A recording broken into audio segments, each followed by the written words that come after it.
Al mundo le falta un tornillo, que venga un mecánico. ¿Para qué, don Carlos? A ver si te puede arreglar.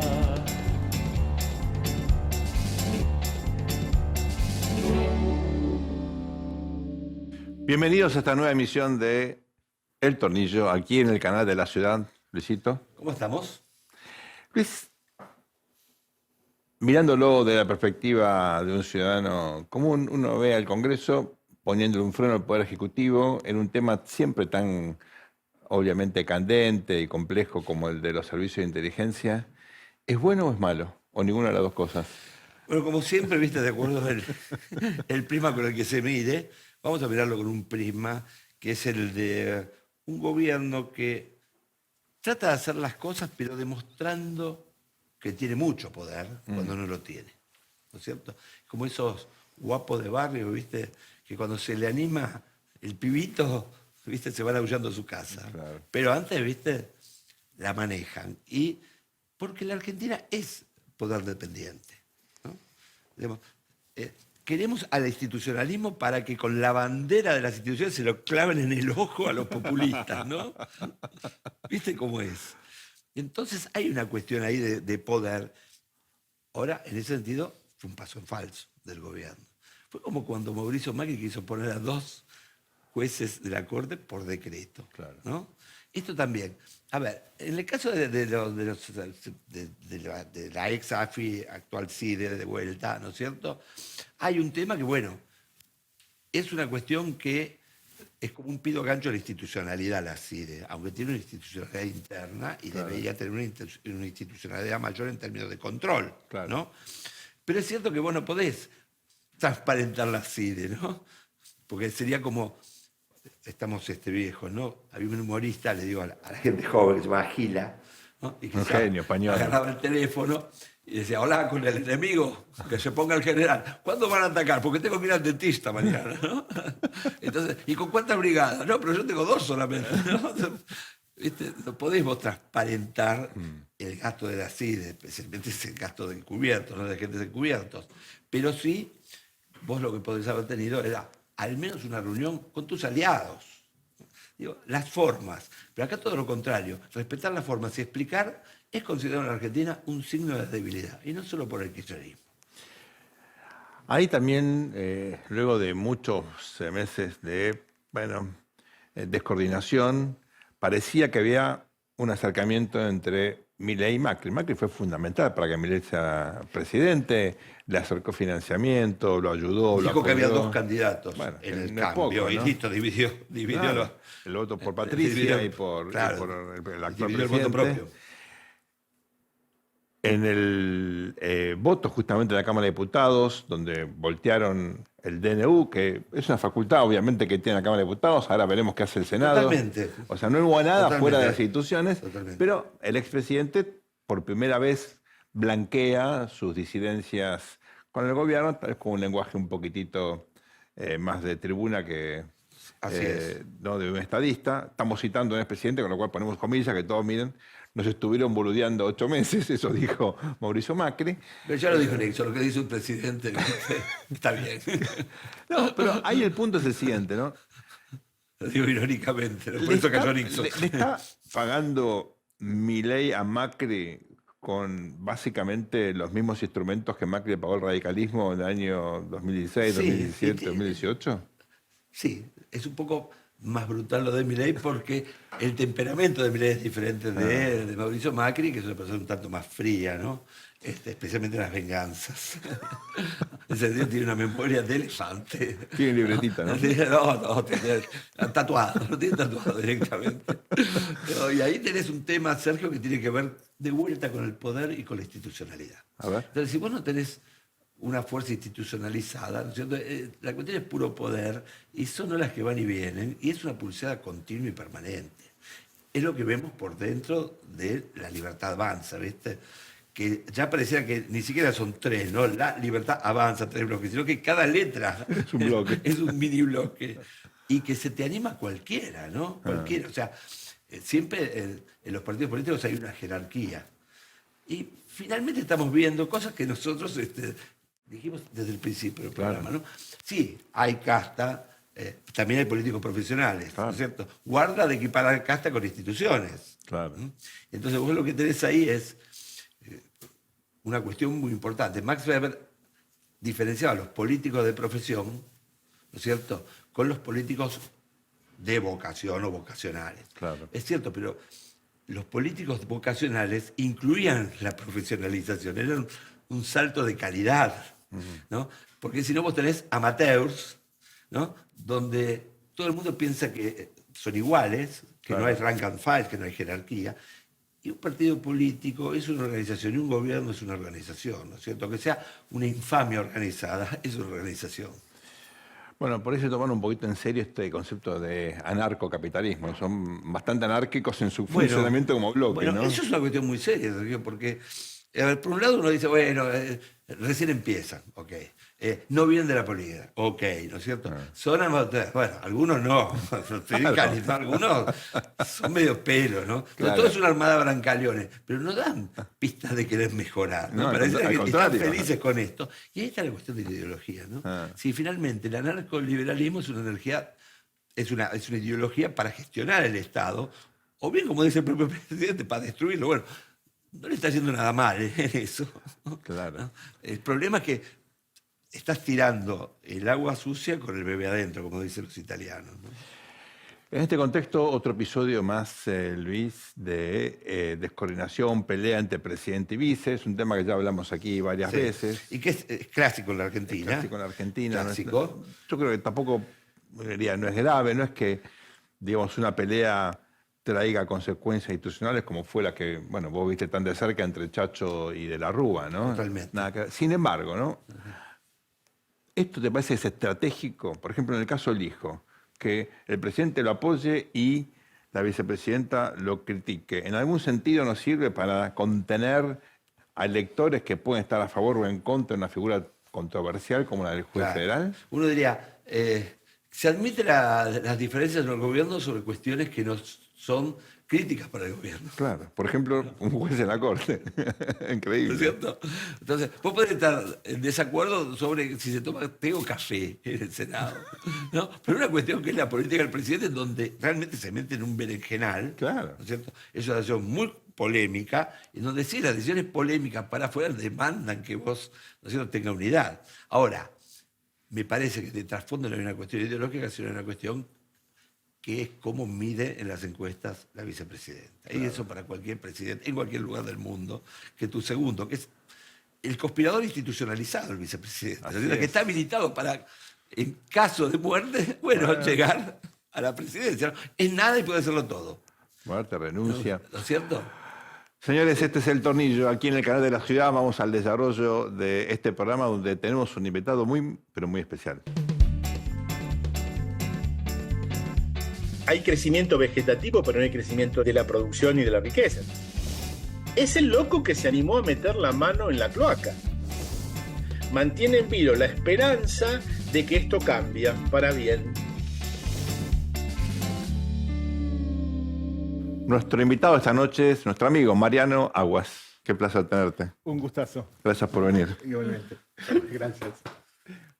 Mariano Aguas es politólogo egresado de la Universidad de El Salvador. Tiene estudios doctorales en ciencia política en el Instituto Europeo de Florencia, en Italia. Fue coordinador de la licenciatura en ciencia política de la Universidad de Palermo y es especialista en temas de política antártica y ambiental. Mariano, un placer tenerte con nosotros. Gracias por venir. Placer todo mío. Vamos a empezar por las preguntas estructurales y después vamos a las coyunturales. ¿Cómo ves la política? A mí me gusta pasar la Navidad con los míos, ¿no? Digo, así que tratá de sintetizar. Hablando en serio, como politólogo, mirando esto, Sí. esto es una transición, hubo una ruptura del orden político que teníamos hasta hace poquito y apareció algo distinto. ¿Qué es? Yo creo, yo me declararía en confusión cognitiva absoluta. ¿Por qué? Porque, no sé, a ver, chicos, al menos a mí se me quemaron todos los manuales. Yo decía hace un año, no llega, no puede. no puede, ¿Qué va? la orga, sin aparato. sin aparato. Pum. Así que, ahora lo que yo veo, sí, hay una cosa interesante de un método, bueno, una especie de populismo cambiado de sentido, ¿no? Que es lo que precisamente permea ciertos lugares que Cambiemos no permeó.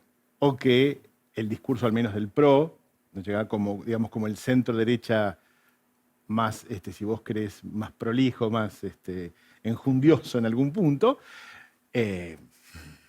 no llegó, no terminó de permear, me parece, en ciertas bases. Y yo creo que la pandemia, la bronca, conectó muy bien con este nuevo modo, que es, repito, me parece una especie de populismo. Como dijo Paula Luixara, que el otro día de una manera bastante divertida, dijo, es una derecha un poco groncha. Diana de Riz publicó otro día una esto me columna muy ganó buena muchos años. en Clarín, sugiriendo que era una especie de menemismo giornado. No. Depende en qué, depende cómo entendamos el menemismo, porque primera cuestión, diferencia estructural. Menem tenía un partido y tenía un movimiento y tenía el peronismo atrás. Tenía mucha gente profesional de la política. También es cierto que este gobierno ha aprendido en estos meses y ha hecho un aprendizaje, al menos algunos aspectos del gobierno, algunas áreas del gobierno han hecho un aprendizaje notorio, digamos.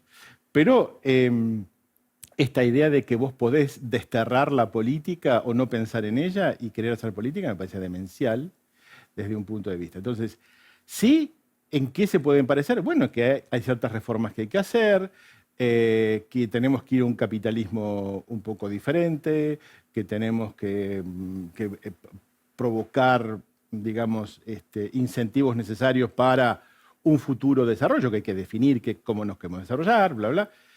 Pero también convengamos que estamos en un momento muy primario, digamos, de este proceso. Yo sí lo veo como un proceso. No compartiría con el señor Albistur la idea de que esto se termina pronto. Me parece que esto es un proceso interesante de cambio y lo que de una manera u otra pone a la Argentina, digamos, en el resto de Occidente, de muchos lugares del Occidente, porque están habiendo cambios. Nosotros estamos en una especie de iceberg que va mutando y mientras vamos flotando, pero abajo está cambiando. Entonces, ustedes lo han explicado mucho mejor que yo muchas veces, el tema de las tecnologías, o sea, cuarta revolución industrial, cambio tecnológico, o sea, siendo un poquito estructuralistas, yo creo que estamos en una época de cambio de verdad. A mí se me ocurre que estamos como en la segunda mitad del siglo XIX, en un momento así de cambio y no sabemos muy bien para dónde. Pero para mañana, ahí nosotros nos tocó... Yo era muy chico, el siglo XIX. Vos no tocarás, pero yo sí entre Mitre, Sarmiento, Avellaneda, Roca, sentaban las bases de un modelo Sí. extraordinario, ¿no? Seguro, pero estaba esa incógnita sobre el mundo y el mundo nos hizo, Claro. digamos, tomar un rumbo porque nos compró cosas, aparte de habernos prestado antes, no cualquier guita, ¿no? Porque lo que fueron las inversiones británicas. Ahora, es cierto, Mariano, que esta cuestión del populismo tan recurrente me vino a la cabeza cuando me invitaste a Florencia. ¿Te acordás? Sí. Que era justito, y era el debate si el populismo no es todo, no es nada, ¿no es cierto? Puede ser muchas cosas. Claro. Y en un punto uno dice, bueno, el populismo es gastar de más. No, bueno, No solo. No solo. no solo, gastar de más por algo, ¿no? Porque no tenés institucionalidad para decir que no. Claro, ¿No es cierto? claro. Y en un punto entonces sería como una especie de hiperpopulismo, porque los populismos que nosotros hablamos tenían partidos políticos, ¿no es cierto? Tenían estructuras que de alguna manera condicionaban esa vocación antiinstitucional o no institucional, o institucional. Y en este caso hay muy poco, ¿no? Sin duda. Vos tenés esta cosa del bypass institucional, al menos en lo discursivo, al menos en ciertas actitudes.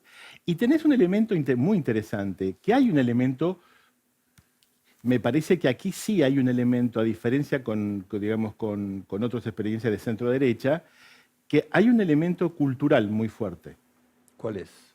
Y es esta idea de que somos los jóvenes que encarnamos la bronca contra todos los que lo hicieron mal. Y ahora hay que darle manija a Milei. Y se acabó. Y ahí se acabó. Ahora, cuando vos entras a YouTube o entras a cualquier red y vos ves fulana de tal o fulano de tal le cerró la boca al zurdo de Majul. Sí, sí. Decís, Todo es absurdo. Estamos todos locos, digamos. Estamos todos locos. O el chico que lo escribe, mi amor llegó antes de ayer, salió de la cuna y se puso a teclear. No entendió nada, digamos. Bueno, me interesa mucho escuchar tu reflexión sobre la cuestión del personalismo. Sí. Con Luis no se puede hablar de esto porque él fue radical, con lo cual el personalismo para el radicalismo... Soy eso, no se lo saca uno. A mí me gustaba alvear. El radicalismo, vamos a decirlo de una vez para siempre, ¿no? Es un submarino, puede flotar, pero está diseñado para hundirse, pero también para reflotar. También para reflotar. El personalismo, porque uno ve estos movimientos, no solamente acá en el mundo también hay neopersonalismo. Sí. Vamos a ver qué pasa en México ahora post López Obrador, pero en principio es él que creó Morena y reformuló un poco las bases del sistema político mexicano. Pero mirando a la Argentina, ¿te imaginás un movimiento político no personalista que pueda perdurar, que tenga una institucionalidad, que sea competitivo electoralmente? ¿O estamos condenados, no al éxito y al fracaso, sino al personalismo? Y el personalismo, yo te diría, a ver,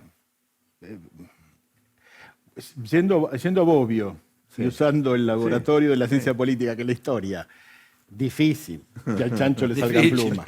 Claro. Molto difficile. Molto difficile. Per non dire ormai imposible. Claro. Ahora, el tema más que los personalismos no son los personajalismos, ¿no? Porque acá tenemos personajes, ¿no? Por un lado. Y la otra, con esta tendencia, ¿no?, a la mediatización de la política, y esta cuestión, viste que ya tenemos superhéroes, o personas categorías que se hacen los superhéroes, ¿no? Claro. Lo charlamos muchas veces con Sergio. Esta cuestión que, viste, los superhéroes no tienen que construir nada, porque luchan contra el mal. Se ponen la capa y salen para... Claro. Vos no viste nunca a Superman construyendo un hospital o a Batman construyendo un edificio. No. El padre sí, porque era el dueño de Ciudad Gótica, ¿no? Es cierto, para ser justos con la familia Wayne, ¿no? Ahora, vos ahí tenés entonces una cuestión que lo trata muy bien Sergio Fabrini, ¿no? Este politólogo italiano, que llama a esta situación del líder compartido, ¿no? Vos tenés naturalmente una situación donde tenés la complejidad institucional europea, pero tenés líderes. Pero acá no tenés el compartido, no tenés partido, no tenés partitura, no tenés nada, ¿no? Entonces, digo, ese es el problema. Acá están como piña los cambios. Porque como no hay instituciones, ¿viste? Ahora, entran como piña, pero al entrar como piña y no ser profundos, finalmente son cambios epifenoménicos, o superficiales, perdón, que hoy estoy muy académico. Y de poca trascendencia temporal, ¿no? Claro. Sí, por eso vuelvo a tu pregunta anterior, la similitud con el menemismo. Porque vos podías decir muchas cosas, pero ahí había un partido, ahí había una institucionalidad, o había una, digamos, una federación de líderes. Sí. Totalmente. Entonces, digamos, ahora hay que ver cómo esto se relotea, quién gana qué cosa. Y yo no daría por muerto al sistema de partidos argentino, ni al sistema político más tradicional, ¿sí? Porque eso permanece, ¿no? Eso está, porque cuando vos tenés que llegar al territorio, llegas al territorio. Porque es cierto, la comunicación virtual cambia muchas cosas, es verdad. Pero después vos tenés que tapar el bache o poner la luz de mercurio. Sí. Y las crisis te pegan más al territorio, Obvio. también te disuelven los partidos, Claro. y se hace el fenómeno de fusión del que hablaba Gino Germani. Y finalmente, ¿no?, volvemos a los propios, Bobbio, Germani, ¿no? Esta cuestión de lo viejo se combina con lo nuevo y genera algo que es la permanencia de todo, ¿no? El gatopardismo. Claro. Y pur si mueve.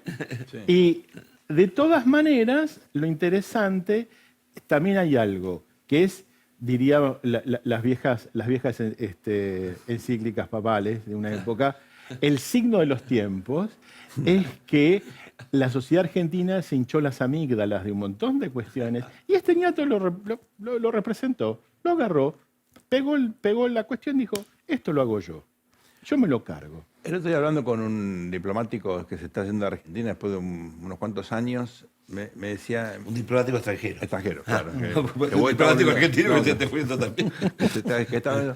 Hablamos, fue una charla extraordinaria y me dice, me voy de un país que cuando, bueno, yo llegué la primera vez, de la segunda en la embajada, después volvió, había un acuerdo con Irán, Argentina le había habilitado a China la construcción de una base científica a 100 kilómetros de una fuente de energía y de riqueza extraordinaria, tal vez la más importante de América Latina.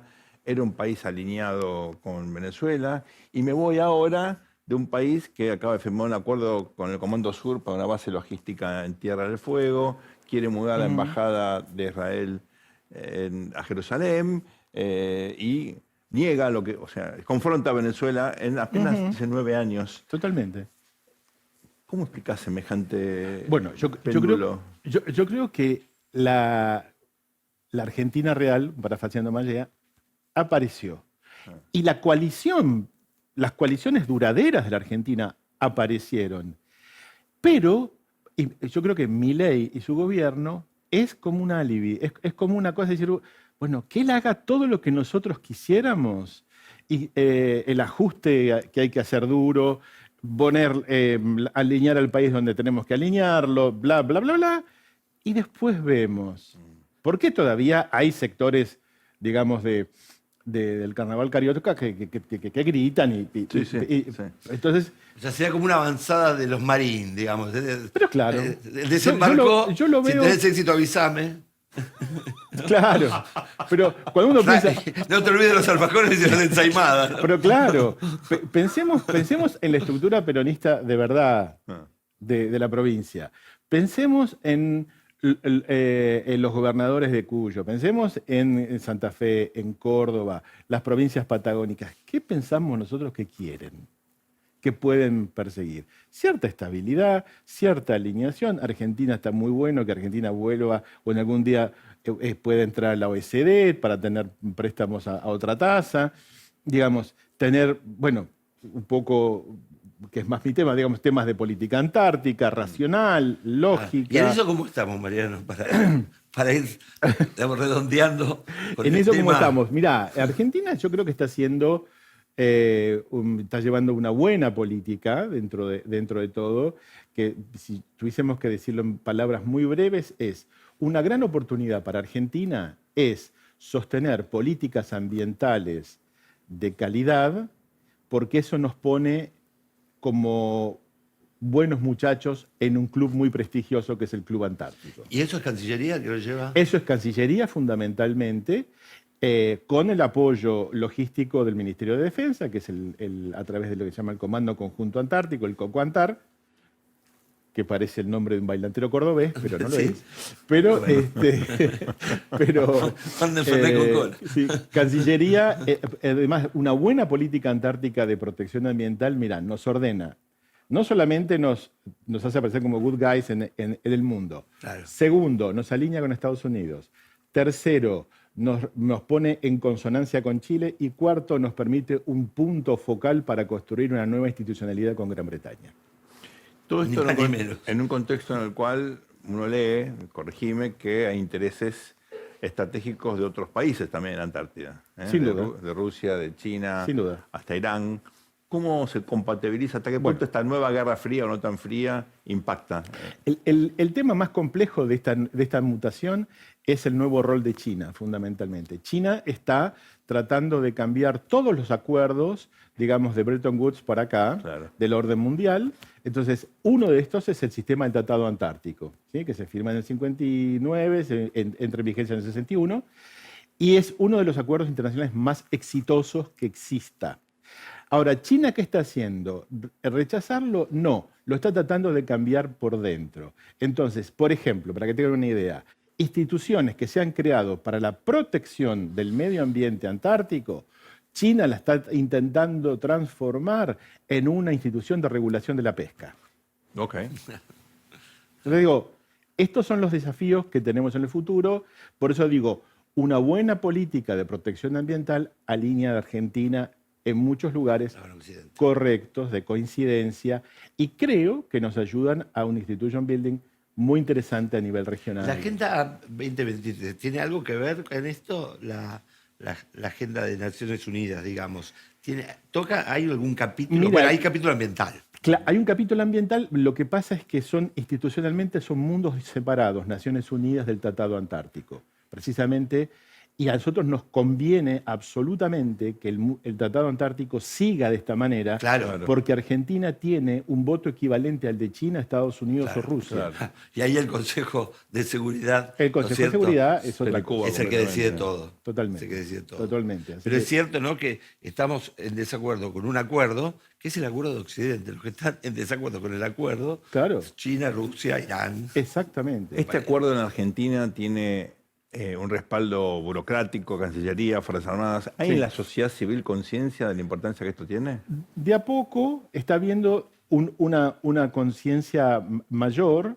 Desgraciadamente hay muchas cuestiones que tienen que ver con con la Antártida, muy teñidas por un nacionalismo bastante Lógico. Primitivo. primitivo, como Malvinas, qué sé yo. Claro. Digo, a ver, Argentina no es un país que tenga soberanía antártica. Ningún país tiene soberanía en la Claro, Antártida. así es. Uno. Dos, pero sí es muy importante entender algo que es fundamental. Argentina es un país con intereses antárticos. Así es. Y nosotros estamos cerca. Junto con Chile somos los dos países que están más cerca. Entonces, esto es muy importante que la sociedad argentina lo tenga claro. Aparte tiene una presencia. ¿no es Tiene la cierto? presencia. El primer instituto antártico del mundo fue el argentino. O sea, Argentina tiene desde Roca hasta hoy una continuidad que pasa por Ortiz, Perón, Frondizi, etcétera, etcétera.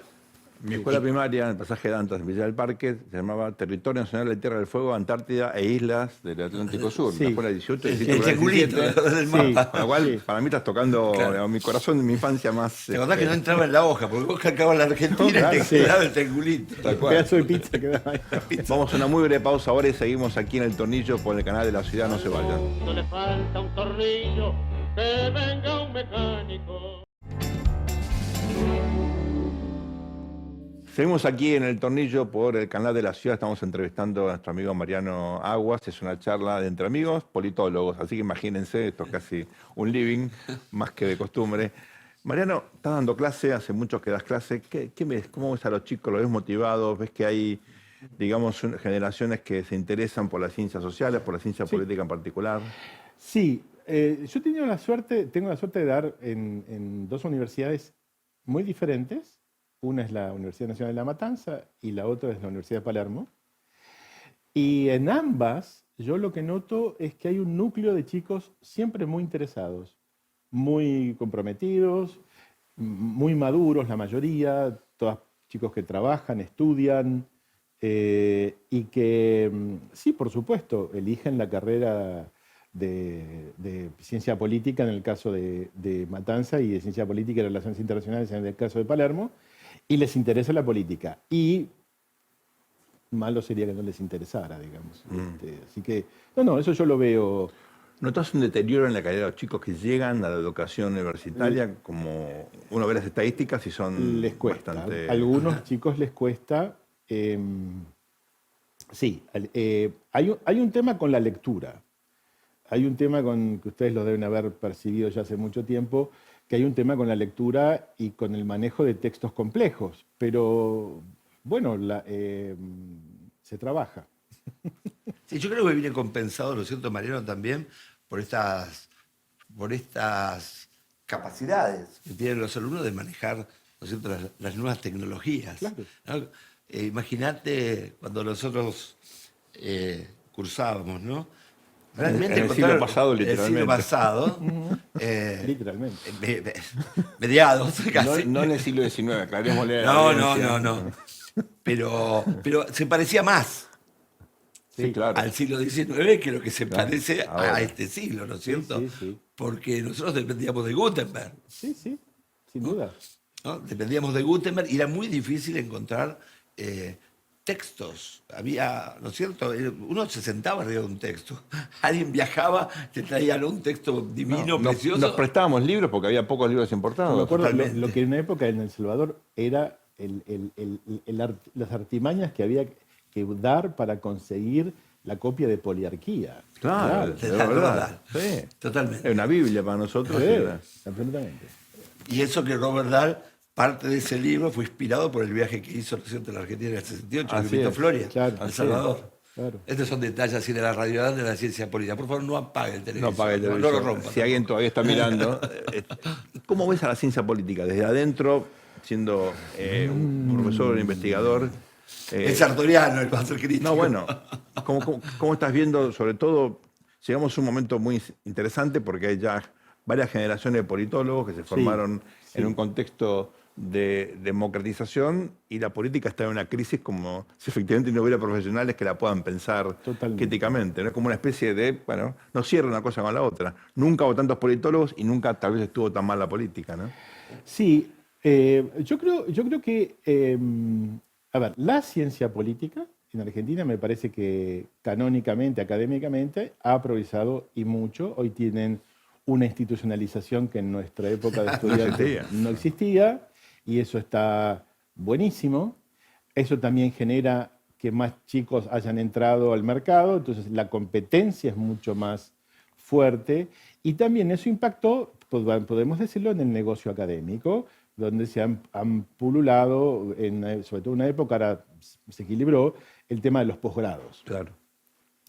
Ahora, los chicos tienen hoy en día una oferta que antes no tenían. Yo creo que... Y una salida laboral Más que antes compleja. tampoco había, ¿no es cierto? Claro. Porque Entonces, ahora son más, pero hay más oportunidades de trabajo. Seguro. Antes era, ¿con qué se comía eso de ser politólogo? Claro. Sonaba galletitólogo. claro. Entonces te preguntaban la familia, las tías te preguntaban, pero, nene, ¿pero vos querés ser político? Entonces, ¿De qué De vas a- eso, de de qué eso vas hay a- trabajo. claro, Yo decía, claro. no, por eso. ¿De qué vas a vivir, no? Claro, ¿de qué vas a de vivir? ciencia Claro. política. Entonces, yo creo que a los chicos están entendiendo cada vez más la idea o el asunto de que se están formando como profesionales. Dos cosas. Primero, que cosa que a algunos chicos de esta generación les cuesta entender, que vos no sos politólogo el día que te recibís. Uno, el politólogo o sociólogo o psicólogo se deviene. Y dos, que si te va bien, vos sos alguien apto en diferentes ámbitos para explicar la complejidad del mundo y esto que vos citabas recién, estas paradojas. ¿Cómo es que está pasando lo que está pasando y hay una matrícula de ciencia política que es vigorosa? Bueno, me parece porque hay problemas, me parece porque el estado de bienestar se nos ha ido entre los dedos y porque hay que repensar una nueva relación entre diversos modos de democracia con diversos modos de capitalismo. También incluyendo acá los chicos que para la revolución, que creen que, bueno, está bien, son Claro. hasta Bueno, un pero primero lugar- tiene que ganarse el pan. Claro, Entonces, claro. después que haga lo que quiera. Prima la pañota, dopo si si Claro. si pare. ¿No? Entonces, Primero la mástica, después la mística. Claro. De mi barrio. Pero, digamos, y esta cosa que cuando ellos empiezan a internalizar la idea de que vos como politólogo podés trabajar para de WWF, Shell, el gobierno, entonces la cosa empieza ahí a tener otro color y empieza el tema interesante de entender la especialización para qué. Claro. ¿No? Entonces, digamos, además de que me parece que las diferentes carreras de la oferta muy interesante que hay en la Argentina tienen como diferentes Sí. perfiles. Sí, sí. Entonces, qué sé yo, hay gente que va a estar más orientada a relaciones internacionales, otros más a políticas públicas, en fin, a otros a teoría política. Sí, sí, investigación Investigación, académica. académico, puro, duro. Sí, sí. Entonces digo, me parece que es un momento, a pesar de todo, es un momento productivo, interesante. Y Me acuerdo de un artículo de Sheldon Walling, hoy estamos citando, no entra más alguien en este estudio si citó a alguien más, ¿no es cierto? Sheldon Walling, que hablaba de los momentos donde cambia la sociedad. Entonces se necesita una ciencia revolucionaria, no una ciencia normal. Claro, ¿no es claro. cierto? Crear el paradigma, va. claro, claro, ¿no? claro. Y es una tarea que tienen los chicos, ¿no? Sí, sí, En este claro. momento. ¿no? Están enfrentando una sociedad que cambia y la ciencia política tiene un manual para la otra sociedad. Totalmente. Ahora, Totalmente. vos hablabas, y es cierto, ¿no? De la crisis de estado de bienestar, nuestra generación deja a la Argentina, digámoslo, patas para arriba, Sí. ¿no? Crecimos en Argentina del 5% de pobres, ya ahora bien medido, está arriba del 50%. Sí. O sea, no fuimos nosotros directamente, obviamente, responsables, Sí, pero lo pudimos haber sido, y no Sí. tuvimos responsabilidades. O sea, Sí, no nos excluye.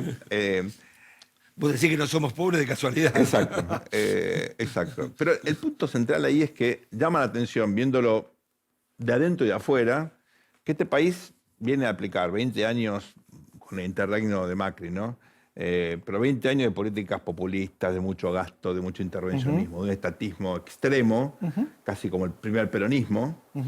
Y ahora, típico Argentina, vino el péndulo y nos vamos a una política totalmente contraria. Muchos de esos son los mismos que implementan las dos cosas, o lo que te votan las dos cosas. Eso es típico. ¿Y cómo explicás que la Argentina siga básicamente ignorando los consensos que Occidente pudo ir construyendo, con los matices, obviamente, más socialcristianos, más socialdemócratas, más liberales, pero hay como un consenso de política durante 60, 70 años y la Argentina sistemáticamente los ignora, incluyendo ahora. Vos decís que no fraguó nunca la base. ¿No? Las Seguimos bases y como- puntos de partida seguimos son como diferentes. Innovando Lo viejo, innovando lo viejo. o probando cosas que nadie probó nunca, ¿no? Sí. Vos decías, hablás del pragmatismo del presidente, que yo coincido plenamente, valoro ese aprendizaje, pero en definitiva lo que está haciendo es abandonando cosas que, bueno, nunca nadie había hecho y que él se dio cuenta que hacerlas tenía un costo infinito, ¿no? Y en Claro. todo caso está avanzando en algo más conocido, pero todavía la retórica tiene más que ver con estas ideas transformacionales, de reinvención, un poquito utópicas, románticas, ¿no? Sí, claro. Ahí tenemos que ver, bueno, ustedes lo saben mejor que yo, qué incentivos tienen los diferentes, cómo descomponemos el juego, Sí.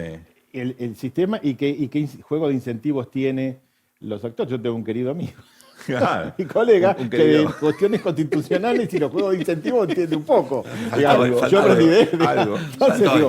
Entonces digo, me parece que ahí tenemos una explicación muy fuerte y hay todo un país que aprendió, me parece, a vivir y acostumbrarse a vivir lejos del mundo, en un sentido figurado, digamos. A ver. Desde una clase de parte de la élite económica, que caza está acostumbrada A un estanque, Claro. a una palangana. claro, a pescar en un Pescar lugar en una cerrado, palanganita. esta cosa tan fantástica que tienen nuestros amigos peronistas, que es creer que el peronismo y la Argentina son cosas que son Únicas. únicas. Sí, claro. Entonces, por ejemplo, cuando vos decís, pero mira que cuando vos la comunidad organizada, Rerum Novarum, 40º año, Claro. Ah, el cut excepcionalismo and que no paste, existe. digamos, cut and paste, El excepcionalismo que no fue. pero claro, entonces ¿Cierto? me parece que hay algo de nosotros somos diversos Sí, sí. y hay como un orgullo. Nos Sí. va como el tuje, pero No importa. somos Ahora, todos. Mariano, y por el otro lado, no sé si estás de acuerdo, importamos conceptos que Sí. no se realizaron aquí. Por ejemplo, como no teníamos la estabilidad que da una burguesía, inventamos que teníamos dos, entonces estaban empatadas, ¿no es cierto? Sí. Que cierra eso. Eso justificó también el desempate brutal que se quiso hacer en los 70. Tal cual, Claro, tal cual. ¿No es cierto? Claro. Y en realidad cuando ves, los actores juegan al juego que pueden y al que están incentivados. Y más o menos siempre es, nos faltan dólares, ¿cómo los sacamos? ¿De las Expo o nos endeudamos? Hay un modelo Expo que tomamos la Shell, nos disfrazamos de conurban y volvemos a ser los que somos los chicos que venimos del conurbano. Y si no, volvemos a ser los que estudiamos en Florencia o en Oxford, nos ponemos camiseta celeste y vamos a pedir guita a Washington, ni a New York, ¿no? Pareciera. Y sí. Al final estamos todos en ese juego. Es un juego donde hay más consenso del que parece. Se está rompiendo ahora porque plata no hay. Claro, y esto es lo disruptivo, y esto es la parte disruptiva de ahora, ¿sí? Que eso que también planteaba, ¿cómo se llama este autor que hizo la historia económica argentina? Díaz Alejandro. Díaz Alejandro. O sea, esto está claro, pero esto es un problema que arranca ya en el 30. Sí, así que claro. no es un tema... La restricción externa. La restricción externa es Y el stop and go. y vivimos un poquito por arriba de nuestras Sí. posibilidades. Ahora es cierto que el Stop and Go pasó a ser Crash and Go. Claro. Y después pasó a ser Stop and Stop, lo cual... O Crash and Go. Crash, Peor aún. Crash, ¿no? Y después terminó siendo un Go o un Stop and Stop, que no te genera la crisis, No, no te genera el crash, pero no vamos a Una ningún lado. una estanflación permanente. ¿Qué te queda de estos primeros meses de gestión de Milei? Aprovechemos los minutos que nos quedan, Mariano, porque hablas de pragmatismo, coincidimos. Sí.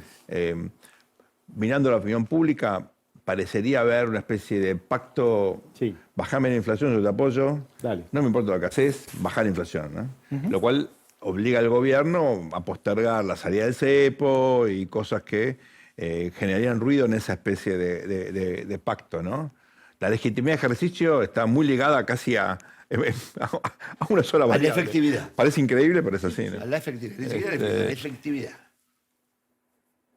¿Cómo explicás que una gestión tan singular pueda llegar adelante esto? ¿Cómo explicás que no haya problemas en la calle, que no haya reacción de los movimientos sociales?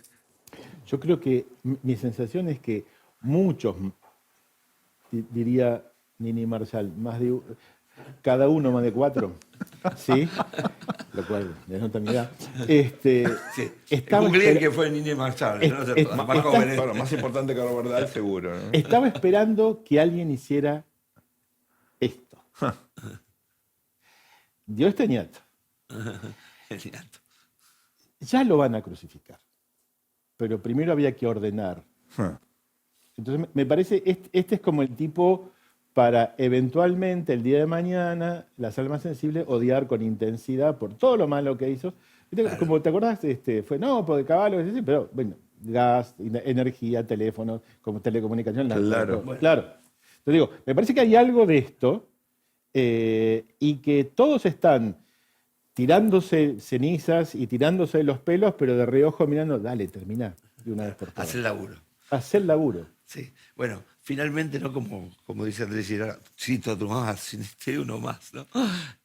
La historia no la hacen ni la lucha de clases, ni los héroes de Toynbee, la hacen los chivos expiatorios. O sea, hacen el laburo y después le echamos la culpa. Digo, y el famoso dedo acusativo, ¿no? Que fue. Claro. Es así. Claro. ¿Tenés la sensación, y con esto ya te vamos despidiendo, Mariano, que la Argentina es un país más gobernable de lo que pensamos los politólogos?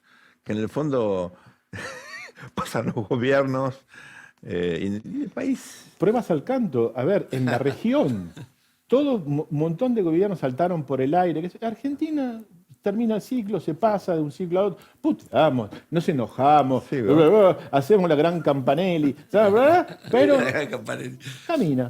Así es. Camina. Sí. No tenemos ingobernabilidad, tampoco tenemos gobernabilidad, tenemos agobernabilidad. Y así Claro. vamos, ¿no es cierto? Claro, mira el caso de Chile, ¿no? Claro.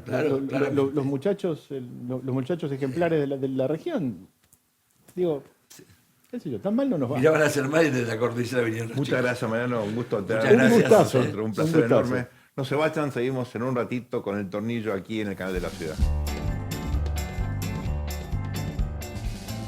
Luis, me quedé con esta idea que plantea Mariano respecto de esta tradición personalista en la Argentina, ¿no? Porque uno, mirando la reconfiguración de los espacios políticos, partidarios, coalicionales, en el peronismo aparece Quinquela o Corpacci con intención de conducir esta renovación. En el espacio de centro surgen también esfuerzos, figuras Pichetto, Randazzo, Margarita Stolbizer, Larreta que se alía con Emilio Monzó, digamos, son las figuras que son, uno no ve ahí un personalismo con capacidad a la Milei de reconfigurar el espacio político. ¿Cómo ves eso? Bueno, mira, uno podría pensar ahí alguna explicación más global, te diría, ¿no? La globalización demanda reglas, pero por el otro lado la globalización es un solvente para las reglas, ¿no es cierto? En el sentido de que se impone lo líquido. Claro. ¿Viste? Carl Schmitt hablaba, estoy citando un jurista de Hitler, pero también un tipo inteligente, Muy ¿no? inteligente. Demasiado. Y que hablaba de que el mundo estaba configurado básicamente en términos de tierra, de los continentes, lo clásico, el feudalismo. Y por otro lado lo líquido, el mar. Claro. que finalmente representaba el capitalismo, ¿no? Agua, podés también decir espacio, podés decir cyberspace. Finalmente esa liquidez de todos los sólidos se disuelve en el aire, que decía Marx, ¿no? Entonces tenés ese solvente, y en donde está muy bien ejemplificado por la presencia personalista a través de las redes, ¿no? Que es como una recarga a la personalidad, ya transformando las personalidades en personajes. Porque las redes necesitan personajes, como también los medios, ¿no es cierto? Y entonces en ese punto me parece que hay como una carga mayor hacia la figura central en un país donde, digamos, hay algunas instituciones que sirven de marco, ¿no?, para un juego profundamente no institucional. Digo, por ejemplo, en la Argentina, vos tenés la ley de coparticipación, que es tan fuerte que no se puede cambiar. ¿No? Porque vos tenés en el Congreso diputados que están a favor de bajar impuestos, porque son las provincias más grandes, más populares, las más poderosas. Y en el Senado, donde mandan las provincias más chicas, más pobres, quieren cobrar más impuestos. Ergo, la copa ahí no funciona, porque se necesitan las dos cámaras. Entonces, te digo, tenés esas reglas elementales para poder jugar a la pelota, y después adentro te permite que, viste, vaya de plancha, de cabeza, saques una ametralladora, ¿no es cierto? Secuestres al número 9, ¿no? Es toda una situación de institucionalidad, por esta institucionalidad tan fuerte, ¿no es cierto?, pero que no expande y no cubre el sistema, sino simplemente es el punto de partida, ni siquiera la base. Déjame avanzar un poco. Esto es política ficción absoluta, ¿no? Pues estamos a un año de las elecciones, de mitad de mandato, que van a ser vitales para este gobierno. En el calendario gregoriano, el calendario argentino da como, digamos, 10.328 millones de años. Pero ¿por qué te planteo esto, Luis? Porque si uno saca una foto de cómo está hoy la política, fragmentación absoluta, ¿no? Totalmente. Si esto no se modificara mucho, llegaríamos a una instancia en la cual tal vez alguien con 25, 28, 30, 32 gana la elección. Sería la fuerza más votada, ¿no? Así es. Podrá ser en tercios, podrá ser en quintos. Dios sabe cuántas... Y si no tenemos el efecto reductor, porque se cambia la ley y se saca las pasos tienen un efecto reductor, ¿no es cierto? Claro. Vamos a tener en esa primera vuelta lo mismo que teníamos antes, ¿no? De que eran boletas por todos lados, que no sabía finalmente quién votaba, ¿no? ¿Eso le conviene al oficialismo o lo debilita todavía más? Yo creo que no. Yo creo que no. La fragmentación siempre es mala para quien la sufre. Claro. ¿No? Y la disfruta el que está unificado en la Argentina. Porque si acá estamos todos fragmentados. Bueno, pensemos lo que fue el 2003, ¿no? Estaba todo fragmentado en ese punto. Lo raro es que la posición más dura, que sería el peronismo, en su ausencia parece unificado. Sí. Y los que tendrían que ser las fuerzas de gobierno, al haber un gobierno que ni siquiera descree de los acuerdos, porque, vamos a decirlo, ¿no? Juntos por el Cambio, Cambiemos Antes, no fue un gobierno de coalición, pero fue una coalición política, electoral y en el Congreso, ¿no es cierto? Algo uno podría decir en el gobierno, pero no un gobierno de coalición que implica, ¿no es cierto?, un trabajo conjunto de las fuerzas políticas. Coordinación, acuerdo, consenso. Bueno, este es un gobierno unipersonal, casi te diría. Sí. O de la familia Milei, ¿no? Sí. Sí, donde la figura esencial es Milei. Entonces uno dice, las elecciones que vienen, no va a estar Milei en la boleta. Son elecciones que se dan en 24 distritos. Como podrá estar la hermana, pero en un distrito de última, en un distrito, ¿no es cierto? ¿Cómo se transmite eso? Porque ya lo vimos en lo que pasó en las gobernaciones, donde se dio un fenómeno en Milei, pero local. Claro. En Neuquén ganó el outsider, ¿no? Que era insider, pero se fue del otro lado. Y consiguió el voto de la oposición y lo unificó. En San Juan pasó lo mismo. San Luis pasó lo mismo. Mendoza casi. ¿No? Digo, entonces se dieron esos fenómenos que ya eran antecesores de Milei, pero donde Milei no sacó un voto. Lo sacó muy poco. Guarda con ese tema. Entonces, ¿qué vamos a volver? De vuelta al principio de la revelación, estar contra la cata, así no me dejan gobernar. ¿No? Es todo un tema, todo un tema. Cerramos, Luis, planteando lo que yo creo que es la clave de aquí en adelante, ¿no? Y es el gobierno va a poder sostener esta tendencia, esta andarivel hacia la desinflación. Esta semana habló en el Rotary en Buenos Aires, lo que yo creo es uno de los economistas más brillantes que tiene el país, que se llama Ricardo Arriazo, ¿no? Una figura realmente de lo personal, intelectual, fabulosa. Y él sintetizó su visión diciendo: si Argentina devalúa, se acabó el fenómeno Milei. ¿Eh? Como que hay un pacto, lo charlamos con Mariano también, donde esta idea de Milei sigue en la medida que la inflación caiga, ¿no? Y eso, bueno, cuando tenga que hacer correcciones cambiarias o alguna corrección... Va a impactar digamos, sobre el precio si siempre hay un... claro, ¿cierto? ¿no?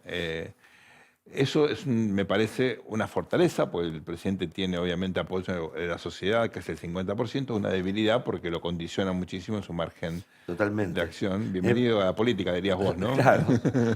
Por fin llegaste, ¿no? Viste que los venezolanos dicen, te espero en la bajadita, ¿no? Y esto, más que la bajadita, es la realidad de la política, ¿no? Vamos, Luisito, el momento más esperado en la semana, los premios Tornillo.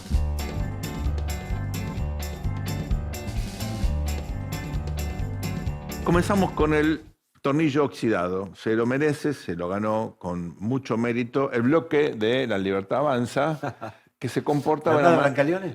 posiblemente con una manera entre amateur, parece, yo diría, o un vestuario de un club de fútbol de primera D, o a veces un vestuario de vedettes. Cualquier cosa no es un bloque político, ¿no? Así es. Bueno, hay una curva de aprendizaje en todas las profesiones. Esperemos que más temprano que tarde el bloque de La Libertad Avanza se comporte como tal, ¿no? Y en blanco vamos para un fenómeno que se dio fuera del país. Y nosotros que finalmente hacemos cosas con palabras, lo tratamos, somos logócratas, Claro. admiramos los buenos discursos y los Obamas son fantásticos para hablar, ¿no?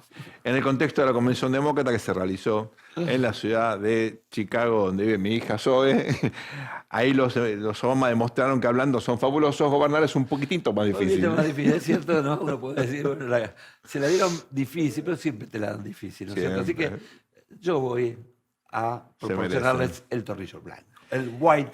El white one. Y finalmente el tornillo de plata. Creo yo, en un país con tanto presidencialismo, en un país donde tantas veces el Congreso ha quedado marginado, tantos decretos de necesidad de urgencia no se discutían. Bueno, en esta oportunidad la Cámara de Diputados ejerció, creo yo, Sí, ¿no? sí, más allá de los función. motivos por los Sí. cuales, ¿no es cierto?